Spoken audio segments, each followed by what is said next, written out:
Well, this one's gonna light up the comment section. I can already feel it. Is the blue too much on the nose? I know, it's kind of close to GoPro's color, but these things cause one heck of a debate. Or maybe it's this one. Hero 10, anyone? How about a Hero 12? 360 suit your fancy? We've got a Max. Yeah, I got a few GoPros, and I got a few things to say about them, and I really feel bad because I just cleaned the screens on all of these. It has been a week of non-recording, my friend. Welcome back to the channel. I'm usually out on my bike, but I really wanted to have the props in my hands for this, so we're here in the studio. Anyway, look, there's a debate that's just never ending, and it's one of those David versus Goliath. GoPro got big, everybody picks on them. And let me be perfectly clear, I'm not going to defend GoPro in this video or any other video. The only goal I have when I test out a camera and share it with the world is to have people see my experience and make their own judgment call. But it often comes up, what's the best action camera to buy? And the answer is as varied as the number of action cameras out there. There's a Casso, DJI, Insta360, GoPro, probably a bunch of other ones. And it's 2024, people, at least when I'm recording this. If you're watching this from the future, what's the winning lottery numbers? I need to know. Anyway, they're all great. That's pretty much it. They're all great. I mean, the things I've seen out of a Casso aren't great, but they're cheap, so they have a redeeming value. Oh, this gets me fired up all the time because somebody will come in and ask, what's the best camera? What best GoPro should I buy? And everybody says, well, I have a GoPro 10, I have a GoPro 12. And somebody else says, well, I have an Insta360 Ace Pro, and it's better than all of them. But they don't tell you the why, and they don't tell you their specific use case. My use case is I strap a Hero 12 to my helmet and a Hero 10 to my bike, and I go for a ride. 9 times out of 10, that's what I'm using my GoPros for. Occasionally, I'll get out the Hero 9, put it down low, and I mean, you can see this thing's taking a beating. Can you see it? Yeah, maybe you can see the yeah, there's the crack. You can see the crack in it. Yep, 2 cracks. Put a screen protector on it, it's good. Actually, if you look at the front of it, you can see where it went tumbling down the road. Yeah, good times. Oh, I have put all of my GoPros through a number of abuses. Rain, cold, hot, short recording, long recording, battery swaps, multiple hours in a row. And yeah, I stopped to swap batteries because I don't have a power bank. And I prefer to have a one and done setup with my helmet. So the microphone is always there. And we just go ahead and plug a camera into it, put it on the side here. Ooh, sorry for the loud knocking there. But I put the Hero 12 right here. Boom, done. It's all self-contained in one little package. I go for a ride, I record, I'm done. And as we all know, that doesn't always work out. Oh, I am pissed. Not only because of the traffic over here, because they got the road closed because they're paving it, but because of freaking GoPro.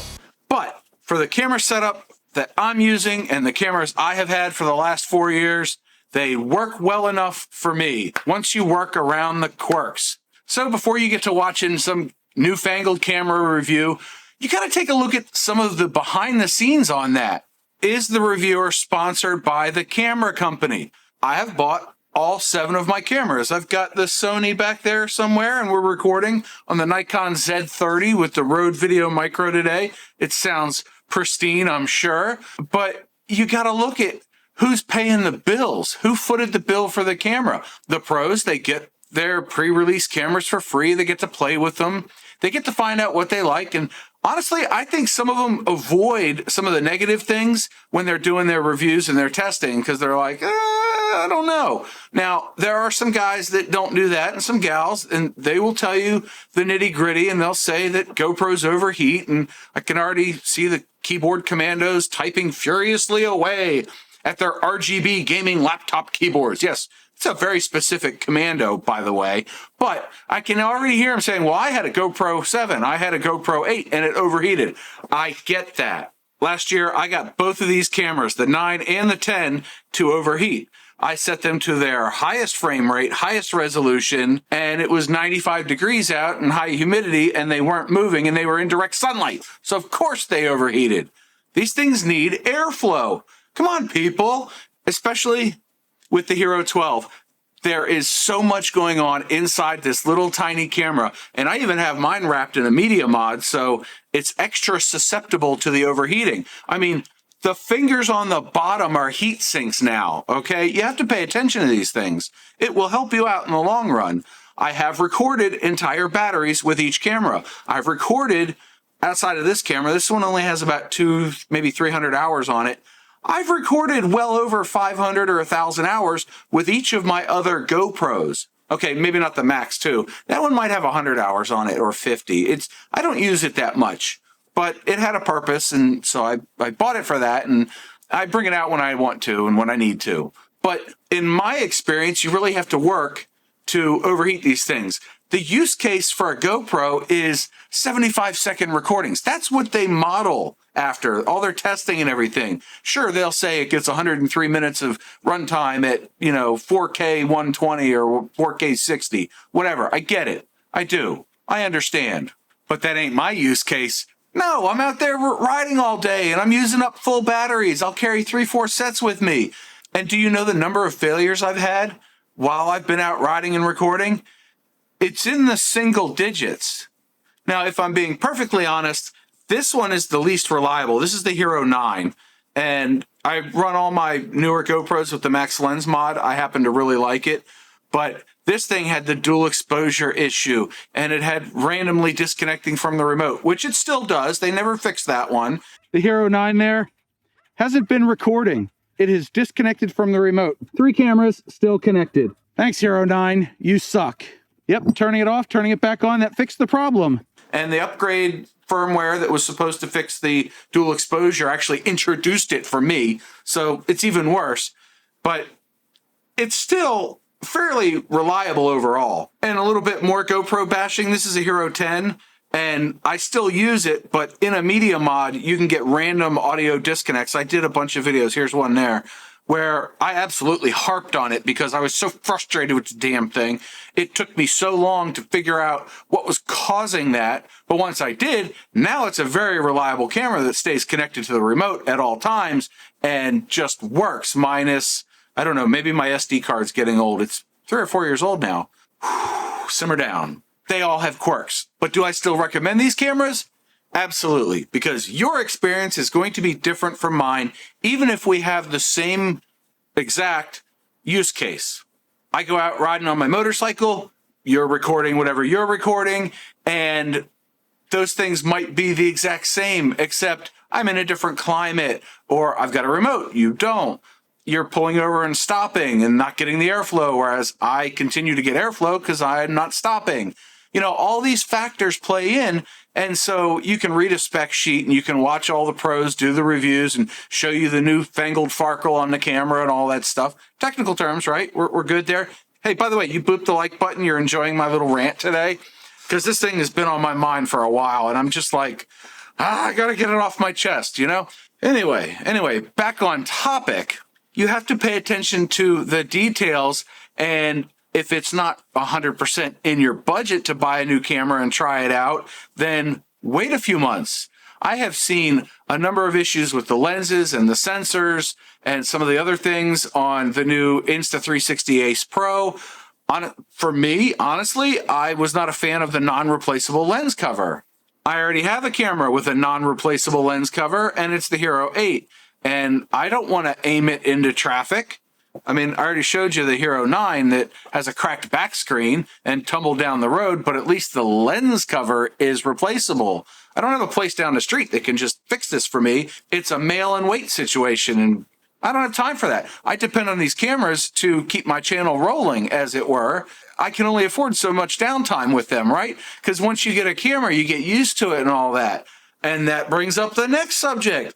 People kind of harp on me for buying new cameras every year, but that's in my budget. That's in my wheelhouse. I enjoy tinkering with the dang things and figuring out their quirks and how they work. Let's go do just 1 minute of history, okay? 1 minute. I started out on a Hero 8. I bought a media mod for it, and I thought it was great, but I needed a second camera angle, and the 9 had come out. So I got the Hero 9, and it's got the front-facing screen. It had a gotta have it feature, which is the front screen. Now I can talk to it and go, hey, how are you? Ooh, you look good, John. You look good on camera. This is fun. Okay, that was the gotta have it. And then the Hero 10 came out with a new processor and all that, and some fancy new color modes and some other things. And I said, you know what, Hero 10? You have a future in my arsenal of cameras. So I bought one. I enjoyed testing that out. Then I did a bunch of color grading and all that stuff. And I stopped doing the color grading because I got a Hero 12 and it does the same natural color profile as the Hero 10. So they look alike. The image quality is virtually the same across all my cameras, except for the Sony there, the Nikon there. But I got a few tweaks up my sleeve. It happens. Thousands of hours in editing, you kind of figure a few things out. I'm not saying I'm a pro, don't get me wrong. But I have too much fun using these cameras and then just tinkering a little bit with the footage. Kind of like I tinkered with this footage. You want to see what it looks like raw out of the Nikon? There it is. Not as appealing, is it? No. Back to my grade. Yeah, there we go. See, much better. So they all have a purpose. Back to our 10 and 12, you can see it's got the little attachment deal on there for hooking it on a selfie stick, putting it on the bike, and aiming it at me, because I'm a narcissist who likes to see myself on camera. And the Hero 12 is in the media mod. These two cameras don't get touched. They stay the way they are. We all know what happened the last time I mucked with the settings on the 10, and I had to teach Resolve while riding to fix that issue. I was nonplussed about that. So I generally don't change the settings on these, and we're going to do that in a different video. I'm going to show you all the settings for all my cameras. I get some compliments on it, and we'll just leave it at that for now. So yeah, I know I rambled a little bit, got off tangent, but why haven't I tried out a DJI Pocket 3 or an Insta Ace Pro?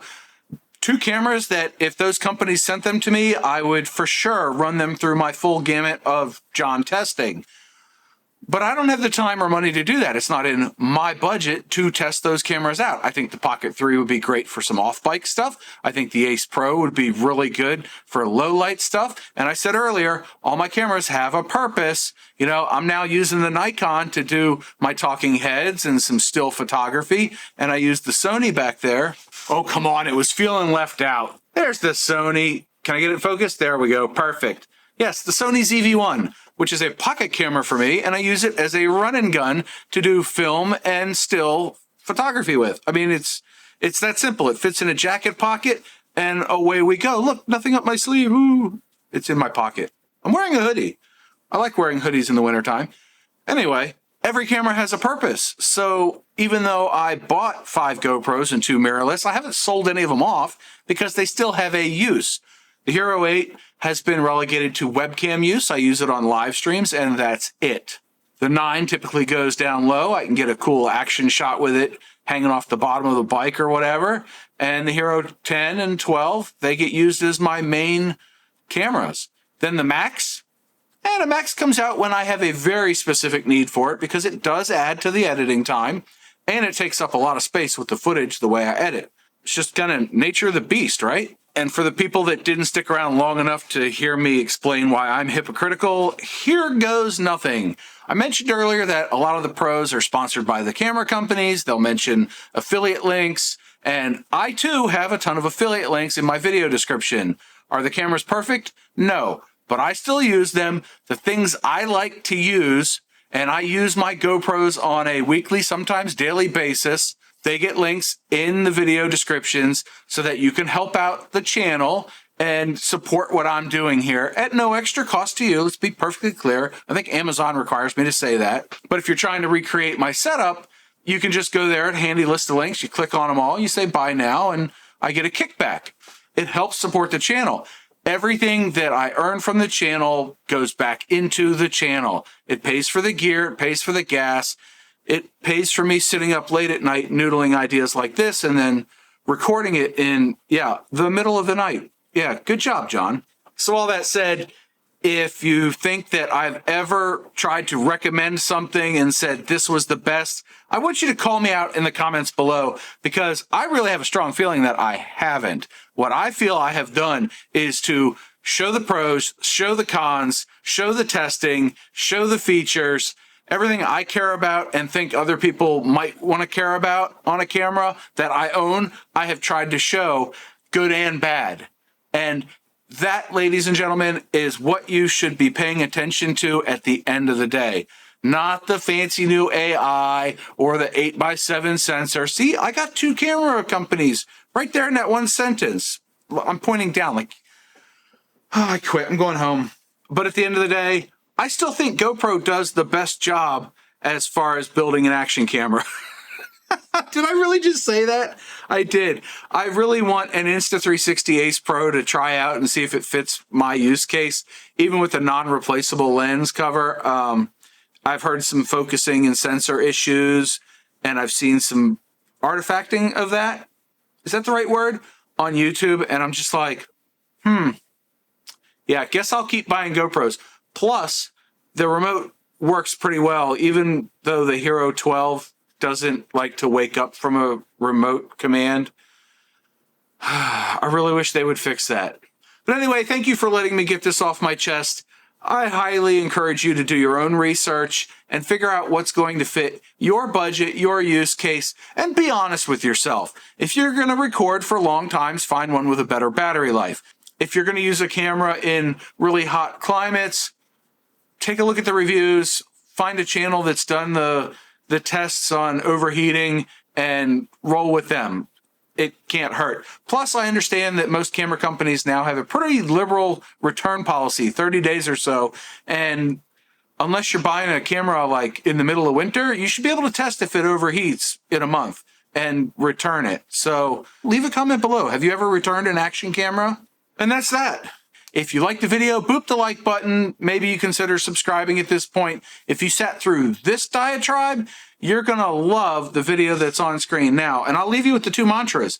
1, you have a 100% track record of making it through a bad day. And 2, do something nice for yourself every day. John out.